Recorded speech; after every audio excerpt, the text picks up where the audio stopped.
mayroon tayong bagong update dito sa sa host reward. So nag-update siya nung kagabi, August 13. Ayan, August 13 po nag-update siya before August 14. So mayroon pong nabago sa hourly reward. So dati, gaya ng mga explanation natin, ayan, kailangan mong mag-RC ng 1K, tapos mag-tasking ng 2 hours within 7 days, tig to 2 hours within 7 days pala. Iisang bagsakan na yung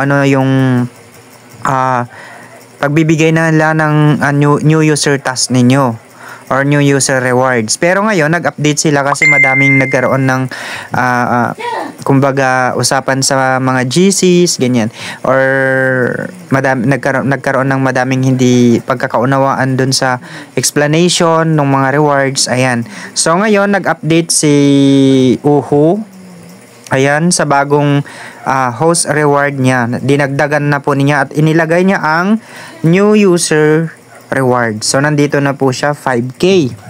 So paano ma-claim yan? Once na nag-download na po kayo, kailangan yung mag-recharge ng at least 1,000 coins or diamonds pala. Ayan. So sabi niya dito, new host registered within 7 days, recharge more than 1,000 diamond to unlock the new host task. Only through the official review to get the new cam rewards. Ayan. So ibig sabihin, kailangan yung mag-recharge ng at least 1,000 diamonds para ma-claim nyo itong 5,000 coins. Pero gusto ko lang pong liwanagin na hindi nyo po makukuha ang 1,000 rewards at saka 5,000 rewards ng sabay. Ibig sabihin, mamimili lang kayo dyan ng isang reward pag new user kayo.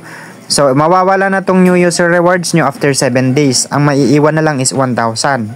So nakadepende na sa inyo kung paano nyo palalakihin yung per hour ninyo sa pag-trade nyo everyday. Ayan, pero sa new user rewards, ito yung makukuha nyo per day pag natapos nyo yung 2 hours task at nakapag-recharge kayo ng 1,000 diamonds.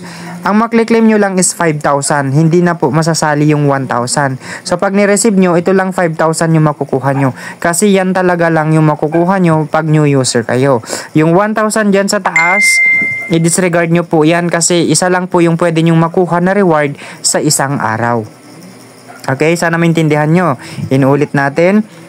Pag new user po kayo, mag-recharge lang kayo ng 1K, then mayroon ng magpapakita dyan or mag-open na yung new user rewards ninyo.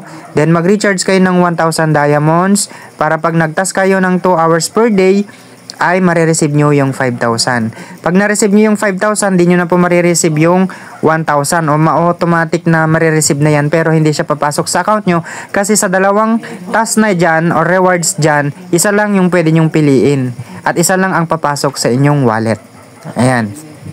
So sana mas naintindihan nyo, mas klaro yung explanation natin regarding sa rewards. Kaya baka magtataka kayo, baka sabihin nyo, bakit di ko nakuha yung 1,000? Kasi po, pag new user lang kayo, yung 5,000 lang yung pwede nyong maklaim dyan at papasok sa account nyo.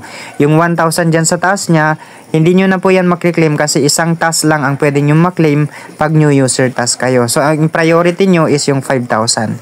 Kahit pa i-collect nyo yung 1,000 dyan, ang makukuha nyo lang is yung 1,000 dyan sa baba. Okay? Ayan, yun lang po. And happy earnings.